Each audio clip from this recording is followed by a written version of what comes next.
Bien, amigos, como lo anunciamos, nos acompañan los economistas Kurt Burneo y Alejandro Inacochea. Muy buenas noches, gracias por acompañarnos. Buenas noches, invitación. Señor Burneo, empezamos. Un poquito me declaro ignorante en el tema económico. ¿Cómo va un poco la situación de la economía? ¿Cómo la analiza actualmente? La declaratoria suya puede ser más bien un elemento importante para entender mejor la economía. La cosa yo la veo de la siguiente manera. Por cuestión de un efecto estadístico en parte y en otra porque los términos de intercambio, digamos, han estado mejorando, uno esperaría que para el próximo año tranquilamente se pueda crecer alrededor del 4%. Ahora, el tema es que debería de preocuparnos es que ese 4% es un tope. ¿Qué es un tope? ¿Por qué? Porque el producto de pleno empleo, es decir, el producto que podría generarse en la economía operando todos los factores productivos a plena capacidad, justamente está en 4%. La clave y el desafío es cómo hacemos para que el producto de pleno empleo, el producto potencial, pueda crecer a tasas mayores al 4%. Y para eso, ¿qué necesitamos? Mayor inversión privada, mayor inversión pública, e incremento en la productividad de los factores. Y esos son temas, digamos, que definen lo que es el mediano y largo plazo en la economía, y sobre eso yo creo que hay algunas medidas de política económica pendientes de adoptar, ¿no? Que no se están dando por el momento. Por lo menos declarativamente sí, pero del dicho al hecho hay un poco de trecho, ¿no es cierto? Muchísimo trecho en algunos casos, ¿sabes? Pero digamos, yo diría que esa es la preocupación. ¿Cómo hacemos para que el producto potencial, el producto de pleno empleo, sea mayor al 4%, y no tengamos tasas de crecimiento tope de 4%, que es lo que se anuncia para el próximo año? Porque no te olvides que necesitamos crecer cuando menos al 5% con la estructura productiva actual para absorber a la población que se incorpora al mercado laboral todos los años. Correcto. Estamos hablando de 250.000 personas más o menos. Para que puedas absorberlo, por lo menos tienes que crecer al 5%. Entonces, el cuadro que podrías tener el próximo año es que creces 4%, pero como no has podido absorber al total de esos 250.000 personas en el mercado laboral, lo que vas a tener es crecimiento del PBI, sí, pero con crecimiento del subempleo también. Correcto, correcto. Quiere decir entonces que por lo que estamos creciendo en los últimos años, hay un buen grupo de gente de esos 200.000 que se están quedando sin un empleo. Por eso que el subempleo es más o menos el 70% del mercado, es decir, 7 de cada 10 peruanos son subempleados. Entonces, cuando tú hablas de AFPs, cuando hablas de vacaciones, de planilla, estás hablando pues de cosas que solamente existen de 3 para cada 10. Uno de cada 4. Uno de cada 4. Alejandro, ¿coincides con 4% y finalmente que estamos marcados un poquito por falta de reformas en ese tope 4%? Mira, coincido por lo planteado con Kurt. Se viene un relanzamiento de la economía. Ese es indiscutible. En la reconstrucción, 23.000 millones de soles, que me preocupa seriamente cómo se van a canalizar esos recursos. Estamos hablando de los panamericanos y tenemos bueno, es un tema que te ha traído en los últimos tiempos. No, pero la suerte está echada, porque finalmente la decisión política, ahora solo queda que finalmente, digamos, que se haga. Se gaste bien, se invierta bien, qué sé yo, que se pueda sacar el máximo provecho. Y la tercera variable es la mejora en el precio del cobre. El cobre ha mejorado 50%, entonces sin hacer nada, este año la caja fiscal va a recibir más de 3.000 millones de dólares. Esta reactivación va a ser una reactivación para el 2018 y 2019, con gasto público exclusivamente. Termina eso y el gasto público es por una sola vez. ¿Cómo hacemos para que esto sea sostenible? Y coincido por lo planteado con Kurt. Tenemos necesidad de que eso se haga con una inversión privada, para que ese crecimiento sea permanente. Porque de otra manera el problema es, termina esta ola de gasto público, que ocurre por una sola vez, llegamos al 2020... sin caja fiscal, los precios de los minerales en baja y peor si entramos en una campaña electoral. Y no se han hecho las reformas, ninguno de los gobiernos. Reconstrucción es gasto público, ¿verdad? Pero, por ejemplo, digamos, la mejora en el precio del cobre ¿no hace que vaya a haber más inversión privada en proyectos mineros o no necesariamente? No necesariamente. ¿Por qué? Por el tema político que finalmente falta darle ese impulso. Falta esa decisión política. El verdadero destrabe debería ir en el sector privado. Mira, Chile, con yacimientos ya agotados, tiene proyectos por más de 100.000 millones de dólares. Nosotros tenemos un paquete que es la mitad y están a la espera. Que Yabeco, estamos hablando La Granja, estamos hablando Michiquillay, que se ha ofrecido para este año, la ampliación de Toquepala, Toromocho. Entonces, una serie de proyectos que deberíamos relanzarlos, aprovecharlos, tomar este momento con el alza del precio de los minerales. Kurt, ¿cómo plantear también? ¿Coincides con ese tema? ¿Es solamente, digamos, la minería o la minería finalmente como punta de lanza de esta inversión privada? Lo que pasa es que la minería, por ejemplo, no es intensiva en el uso de mano de obra. Entonces, ¿qué tienes? Por ejemplo, el año 2016 se creció a 3.9%. El PBI creció a 3.9%, pero la mitad de esa tasa de crecimiento respondió a minería y hidrocarburos. ¿Y eso qué significó? Que el crecimiento de 3.9 no se reflejó, digamos, en la economía urbana, en el empleo. Entonces, la idea es apuntalar a aquellos sectores no primarios de la economía, porque los sectores no primarios, léase construcción, manufactura, servicios, son intensivos en el uso de mano de obra. Si tú lo que quieres es absorber a los 250.000 personas que anualmente se incorporan a la población económicamente activa, lo que tienes que hacer es propulsar a aquellos sectores que son intensivos en el uso de mano de obra. El problema es que insistir en minería, por ejemplo, no te resuelve el problema del empleo. Y eso es un elemento vital si es que quieres reactivar la economía urbana. Porque además, inclusive cuando la manufactura dice, no veo que el mercado haya crecido sostenidamente, lo que te está diciendo es que el empleo y los ingresos de los contratados, digamos, no está subiendo en la medida de lo previsible, sencillamente porque seguimos insistiendo en crecimiento basado en sectores que son poco intensivos en mano de obra, ¿no? Mira, hay una necesidad urgente de hacer reformas. Ninguno de los gobiernos, después del 90, ha hecho reformas. Todos han ido en piloto automático. Entonces, ¿qué quiere decir? Sin reformas, lo único que te queda es el tema minero, como lo plantea. Inercial, porque si no haces las reformas que el país necesita, aún muchos proyectos mineros van a estar a la saga. Tienes que hacer una reforma concreta en la parte laboral. No es justo que de 16 millones, solamente 4 millones sean formales. Y haya una marginal prácticamente lo que es empleo juvenil. Sí. Y no se genera nueva fuente de trabajo. Sí. Repensar la regionalización. La regionalización realmente es un serio problema. No implica volver al pasado. Correcto. Si de 27 presidentes regionales tienes 7 presos, hay un problema de trasfondo. Correcto. Tienes que hacer reformas en educación, en salud. Tienes que hacer la reforma institucional. Nuestras instituciones no están funcionando. Se quedan en la saga, es la base de la economía, lo que planteaba Douglas North. Claro, pero hay que hacerlo, porque finalmente, claro, cuando había un montón de plata del año, no, hasta el 2011, no se hizo ninguna de esas reformas de fondo y no se han vuelto a hacer finalmente desde ¿qué? Desde los 90. Todos los últimos gobiernos, después del 90, son piloto automático. No han hecho las reformas para que el país tenga un crecimiento Déjame sostenible. hacer una pausa, Curso, y vuelvo contigo, porque finalmente, claro, las reformas son políticas para que tengan un impacto en la economía. ¿Y cómo vemos finalmente la política? Hay una, digamos, esperanza de que se puedan poner de acuerdo en temas fundamentales como esas reformas de las que habla Alejandro. ¿Hay esa posibilidad? El tema parece que no. Volvemos con eso tras la pausa, rapidito.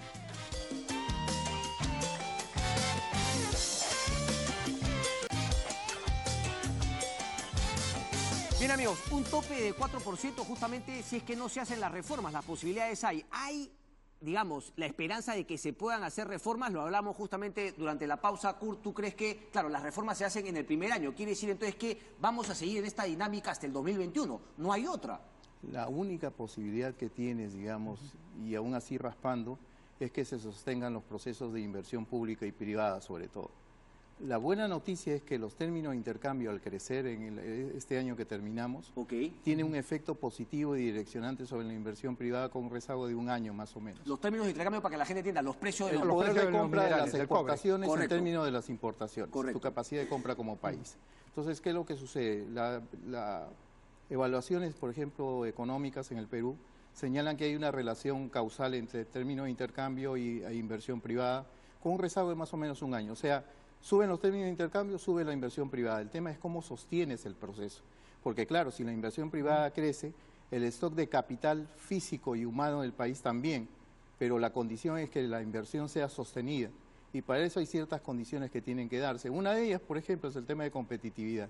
Lamentablemente lo que está pasando es que estamos retrocediendo en los rankings de competitividad. ¿Por qué? Entonces, ¿por qué? Por varias razones. Pero como decía Alejandro, los temas de institucionalidad se han visto afectados. Los temas, por ejemplo, de corrupción y la incertidumbre que hay en el país, conforme se van conociendo más casos, eso ahuyenta a los inversores. Partidos políticos. Entonces, ahí tienes algunos problemas por el lado de la competitividad. Entonces, ¿qué pasa? Estamos en un mundo cada vez más abierto, una economía cada vez más abierta, interrelaciona con más mercados. Pero para poder entrar a los mercados tienes que ser competitivo. Porque si tú con un tratado de libre comercio, por ejemplo, tienes la posibilidad de poder entrar a un mercado más grande, pero también abre la posibilidad que productos extranjeros entren al tuyo. Si tú no eres lo suficientemente competitivo, lo que va a pasar, digamos, con los tratados de libre comercio es que va a seguir como ahora. somos importadores netos. El año pasado, por ejemplo, con los 21 países con los que tenemos tratado de libre comercio, la balanza comercial fue negativa en menos 1.200 millones de dólares. O sea, nos insertamos en la economía internacional para importar más que lo que exportamos. Y esa no era la idea, ¿no? Esa no era la idea. Alejandro, ahora, a ver, un poquito también lo que decía, ¿no? Porque veo que ahora, por ejemplo, el CADE, digamos, hace una especie de mea culpa, ¿no? A solapado, ¿no? Algunos se dice... No más cuerdas separadas. No más cuerdas separadas. Ahora la economía, si es que finalmente no hay un crecimiento también de la institucionalidad, de la política, pues no va, digamos, a ningún lado. Pero más allá de que no haya esa fuerza y no haya esa decisión en el Congreso, ¿acaso los empresarios han querido verdaderamente una reforma? Mira, no ha habido una concertación para ello. No ha habido una decisión realmente para mí de apoyo político e insistir en las reformas que el país necesita. Como que las cosas se daban inercialmente. Ahora, porque a veces algunos dicen, bueno, la reforma hasta donde me interese, pero cuando en verdad para acá pierdo no. mi espacio de ganancia y tengo que en verdad competir y salir de mi zona de confort, ahí todos miran por otro lado y dicen, no, que se mantenga el status quo nomás. Ahora, lo que me preocupa es que se les dé el tiempo político. Porque estas reformas, si no las haces el primer año, ya no lo haces en el tiempo que queda. Bueno, entonces ya y menos un partido, ¿no? Un gobierno que no tiene partido.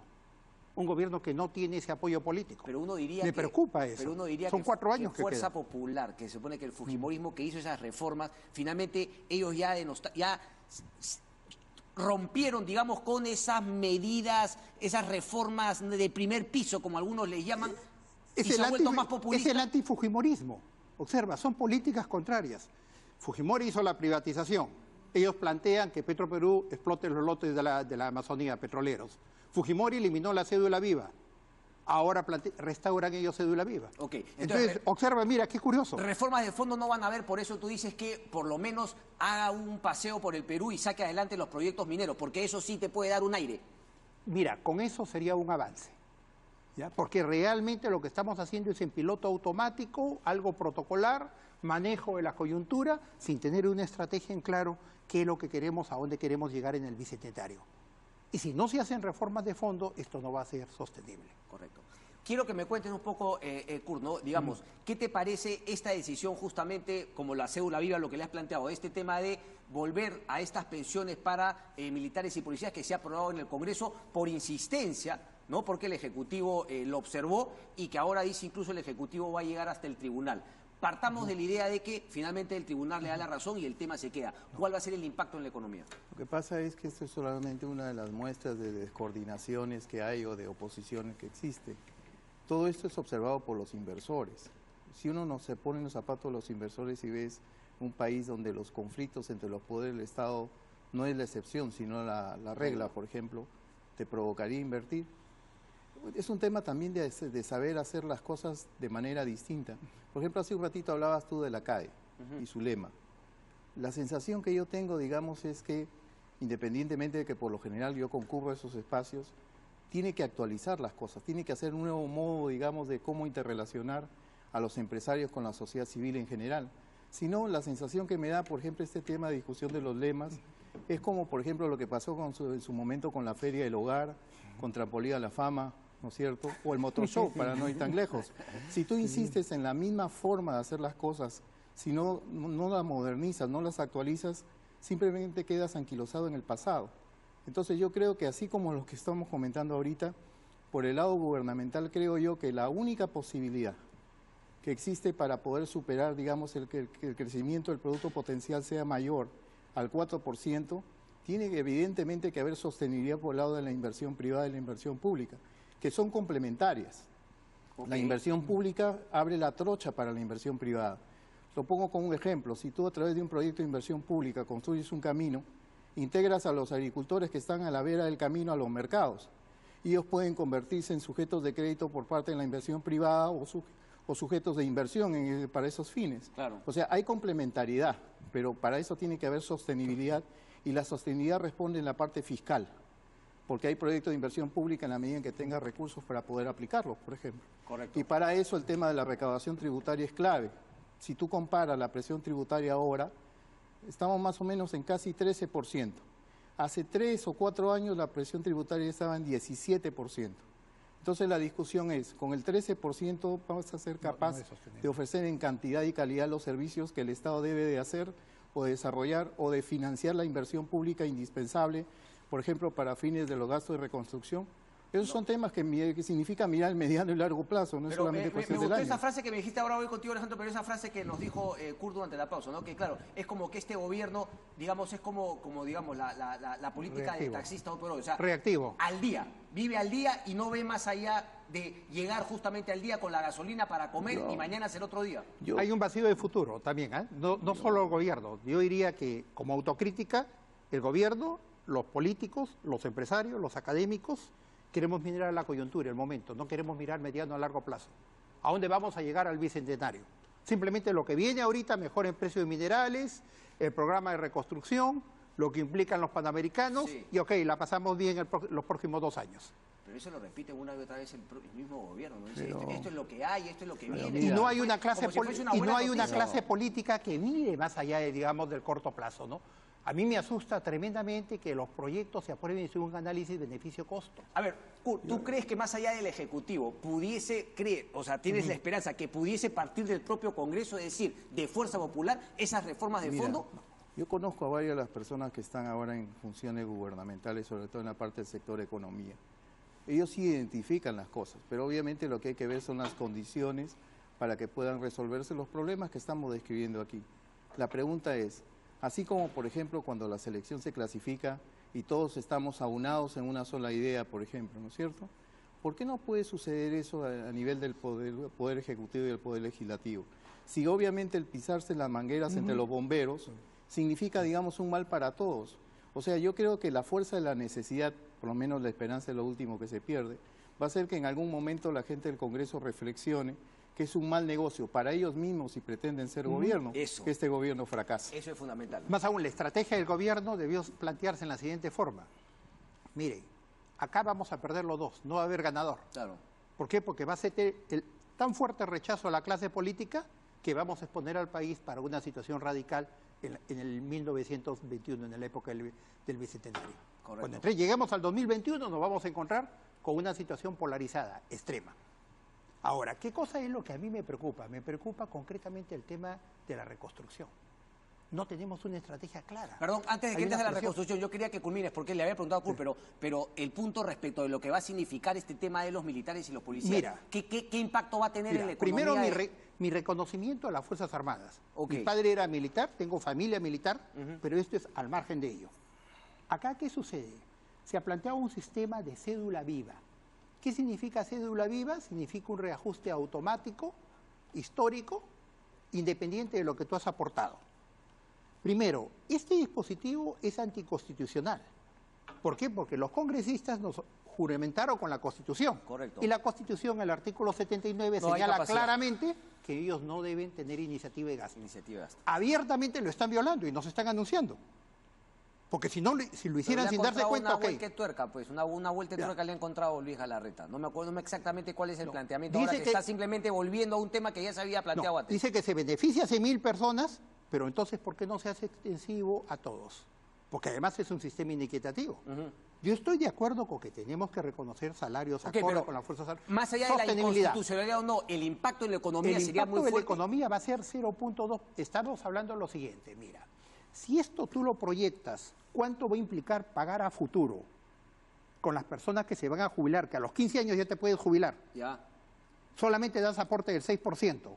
En valor actual implican hoy en día más de 15.000 millones de soles que estás comprometiendo la caja fiscal. Si esto lo vas acumulando de acá al bicentenario, en 4 años, estás hablando de un déficit acumulado casi del 0.8%. O sea, en otras palabras, ellos han aprobado una ley sin mirar el largo plazo, el mediano y largo plazo, que estamos comprometiendo a la generación del futuro. Solamente quiero preguntar antes de la pausa, ¿coincides con eso, Kurt? ¿Crees que es un despropósito esta decisión del Congreso? Yo creo que las cosas tienen que financiarse. Tú no puedes dar iniciativas de gasto si no me vas a decir también cómo lo financio. Este es un juego de suma cero. Claro. La otra cosa que hay que tener clara es la siguiente. De acuerdo al marco macroeconómico multianual, el déficit fiscal termina este año en 3, el próximo 3,5, pero a partir de 2019 en adelante, el déficit fiscal debe reducirse tal que al 2021 sea 1% del PIB. Y lo que estás haciendo ahora, digamos, es generando gasto inercial, o sea, gasto rígido, vamos a decirlo así, Correcto. lo cual te va a complicar en términos de poder lograr, digamos, la meta fiscal de tener un déficit reducido al 1% en el 2021. ¿Y por qué eso es importante? Porque un país que mantiene regla fiscal, que tiene control sobre el déficit, tiene también control sobre la deuda pública respecto al PIB. Eres un país más solvente en la medida en que estás menos endeudado. Correcto. Y el problema es que si tú tienes iniciativas de gasto sin financiamiento, el mensaje que estás dando es, oye, el déficit fiscal lo voy a incrementar y no me importa lo que pase. Correcto. Y eso no es serio en No términos es serio, es una macroeconómicos. irresponsabilidad, poca seriedad en términos de... Estamos hipotecando el futuro. Estamos comprometiendo a las generaciones que puede vienen. tener el tema, hay que pensar en términos, digamos, de mediano y largo plazo. Incrementas el gasto, pero no el ingreso. Entonces, lo que es el mensaje es, el déficit no me importa y no me importa que la deuda pública sobre el PIB se incremente. Eso pasa factura porque un país menos solvente, o sea, más endeudado, evidentemente más riesgoso. ¿Y eso qué significa? Que a la hora de colocar bonos en los mercados internacionales vas a tener que exhibir tasas de interés más altas, y lo cual te va a presionar el presupuesto público para los próximos años. Clarísimo. Una breve pausa. Es más complicado si no tienes reforma tributaria. No, eso no va a haber seguramente, o sea que el tema no, pinta mal. Una breve pausa, nos queda lo de la reconstrucción y cómo no todo este debate que se ha armado respecto de las AFPs. Pausa y venimos.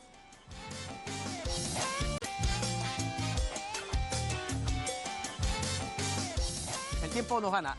Las AFPs y la reconstrucción. Empezamos contigo, Alejandro. Mira, la reconstrucción, hasta ahora no veo una estrategia clara cómo van a ser canalizados esos recursos. Tal vez lo mejor ahora no sería atomizar el gasto, sino hacer una subasta internacional, traer operadores internacionales que se encarguen, digamos, por región. Haces una subasta, traes un Odebrecht, ¿no? No me digas no eso. vayas a hacer eso. Traes un Bechtel, Imagínate, ¿no? Pero no vamos a aprovecha para modificar la manera como el Estado no vayas a traer adjudica ni obras. vayas a hacer algo así por el estilo. Entonces tú en eso traes un Bechtel Corporation, una compañía de ese tipo, porque tienes que ver los jugadores para que se encarguen de una reconstrucción, como puede ser en el caso de Irak, que hicieron. Un programa masivo, en grande, juntando proyectos. Donald Rumsfeld y Dick Cheney, Halliburton y todas esas. Pero con todas las del caso. Eso por un lado. Ahora, en la reforma previsional yo he estado leyendo el proyecto, toda la propuesta que había de la reforma, y vamos, es inviable, porque es un 2% del PBI adicionalmente al gasto público que está señalando Corro.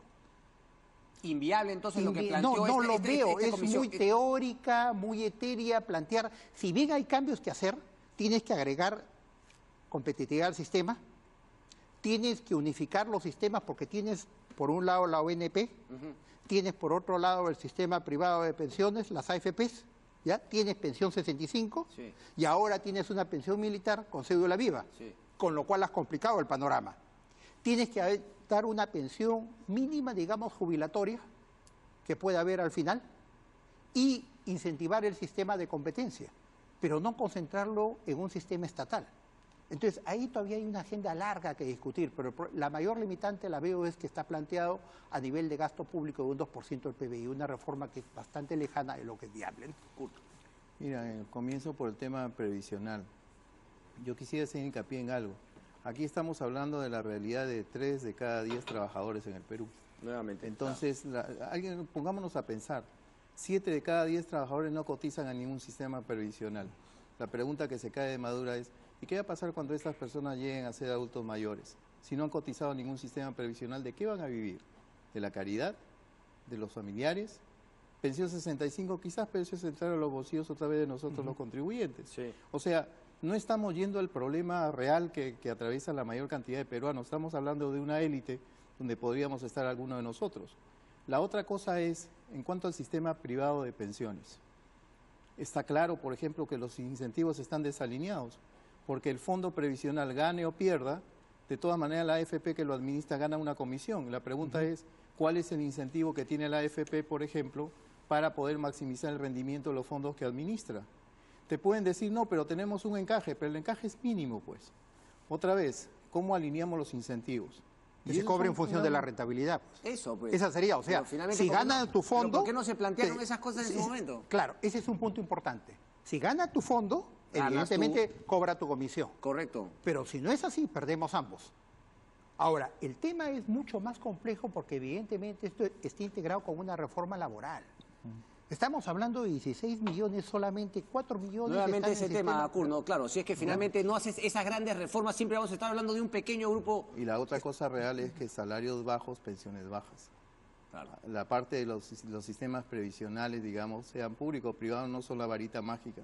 Si los salarios son bajos, las pensiones también van a tener tal condición. Salvo que está No lesionazo estamos de la yendo vida. al fondo del asunto, ¿no? Ya, lo cual no es No posible. estamos ¿te yendo das al cuenta? fondo del asunto. Con muy buena ¿no? intención. Solamente Estamos hablamos de una élite.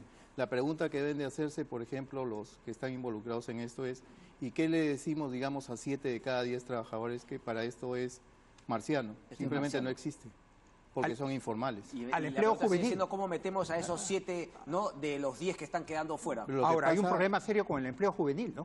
Porque lo que está creando con esta rigidez laboral es una barrera más grande. Una barrera más grande para que puedan incorporarse al mercado formal. Los cierras más. La- Hay una cosa con la muy real. rigidez que existe, Correcto. con el control, digamos, con ese sistema, digamos, en cierta forma policial que existe en el sistema formal, las empresas no quieren contratar gente. Correcto. Ponte a pensar, por ejemplo, por qué la concentración de informales en el mercado laboral está en sectores, por ejemplo, como agricultura o comercio o servicios.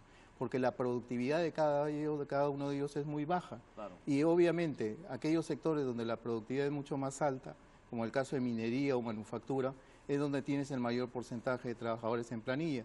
Del cuero salen las correas. Si la productividad de trabajadores es baja, no tienes la manera de financiar una planilla. Y eso es un problema estructural. O sea, no solamente se trata de decir, vamos a formalizar. No, lo que tú tienes que ver es cómo hacemos para elevar la productividad de los trabajadores en aquellos sectores donde esta es bastante pequeña. Si no hay reformas de fondo, puro bururú. Nos Puro quedamos- bururú. nos quedamos en Nos el quedamos camino. en puro bururú. Curvo Burneo, Alejandro Negochea, un placer. Muchísimas Gracias. gracias. Una breve pausa y volvemos. No se muevan.